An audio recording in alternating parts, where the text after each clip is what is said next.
Hey guys, Josh from Midlife RC, doing a quick little video for Jason at Jason's RC Cave. He just finished his RC 4-wheel drive Trail Finder 2 build. Pretty much stock form. I think the only thing he has left is the electronics.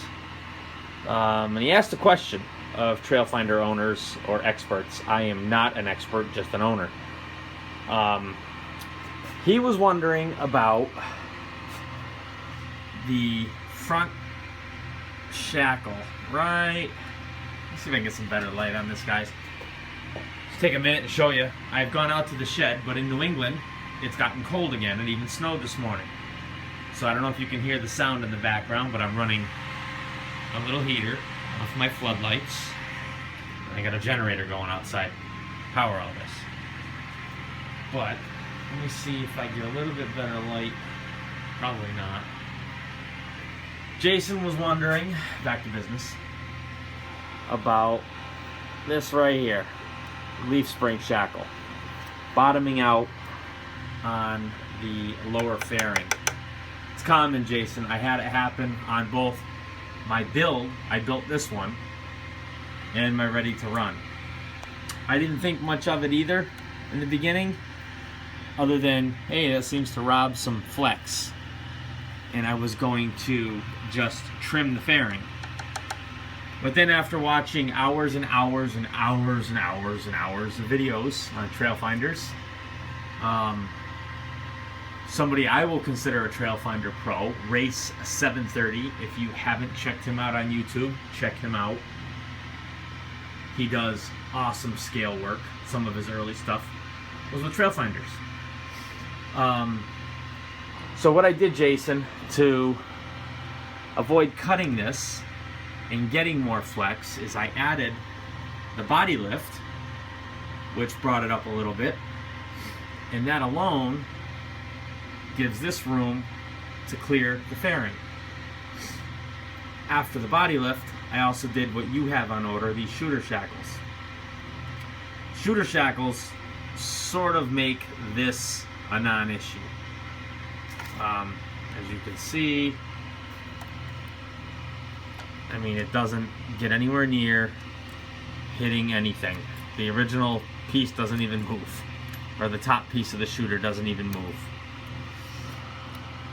So the body lift and the shooters are going to solve your bottoming out problem. My ready to run kit, I just ordered the shooters and the body lift for it. And I also ordered for blue here, the RC 4-wheel drive taller shock hoops that are off the, I'm gonna kill the name, but the Glendade kit. They're taller, so you can fit longer shocks on if you want. I happen to go back to the stock shocks. I think they performed much better than these quote Trail Masters. The rear ones did all right. I wasn't real impressed with the front ones. So, as you can see, Jason, just adding the shooters gives me all that, and the other wheels are still on the ground, versus the bone stock. Almost nothing happens. One other thing, Jason, I would recommend is you probably put the full set of leaf springs together. I cannot get that in view. Meaning there's like 4 or 5 springs there. Over here, I just got one, the main spring. The front probably wouldn't hurt to have the bottom helper, but I only use just the long one. And that really softened things up, especially back here. Ta-da. That with the shooters, big time play. Stock, about it. Jason, I also added when I first got them, they were called T boxes. Now they're called Z boxes. And I have a love-hate relationship with them. If I loosen them up and let them be free, the truck leans to the left constantly. Leans to the left constantly. Let's see if I can open up the back one. So my back one's freed up. No, I tighten them. Yeah, they go a little bit too. See them opening and closing there. But I tighten the front ones up. What is it? Some light.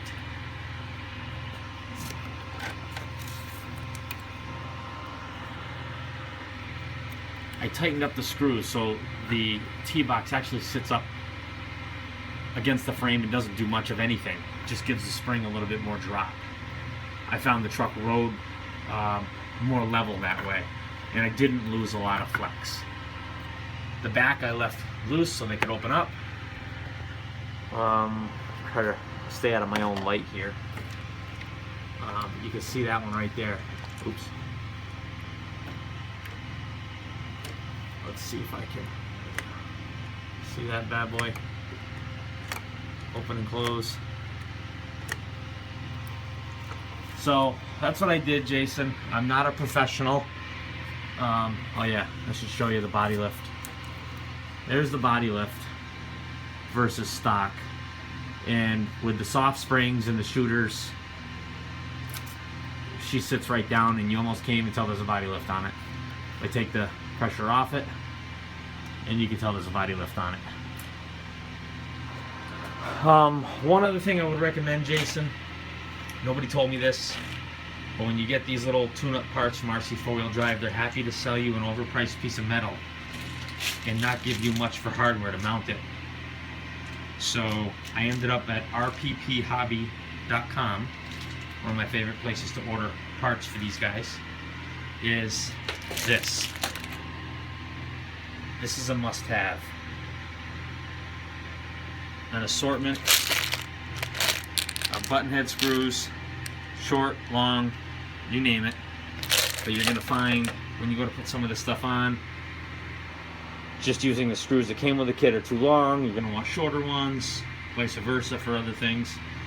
So along with the shooters, I recommend that gearhead. I don't get paid. I'm not monetized, but these guys, this little kit right here, lifesaver. That, and I've stripped a few out on this bad boy and had direct replacements right there. So that's it. Just short, sweet, to the point from my mess. From the den here, when it gets a little bit warmer, I got my solar panels on the roof of the shed. I got some more deep cycle batteries to wire in for my lights, my charging station, stereo, and my soldering station. I should be good to go. For now, it's just housing John Deere. They're stretchy over there on top of John Deere. And, you know, just like every other shed in the world, all the stuff you don't want in your shed. So that's it. Jason, I wish you luck. Any other questions, feel free to ask. Like I said, check out Race730 on YouTube. Go back, check out his videos. He's the one, just watching his videos got me into this truck. Love it. And hours and hours and hours of videos on YouTube of just watching over and over again of these trucks, how they perform, what different guys do. I believe the guy I mentioned, Race, even put a gear reduction unit in his, so it is super slow and super consistent. Super low gearing. Thing hardly moves, but it goes anywhere. So thanks for watching this little thrown together video. Jason, I wish you luck. Your truck came out awesome. Can't wait to see it moving. Have a good night, guys.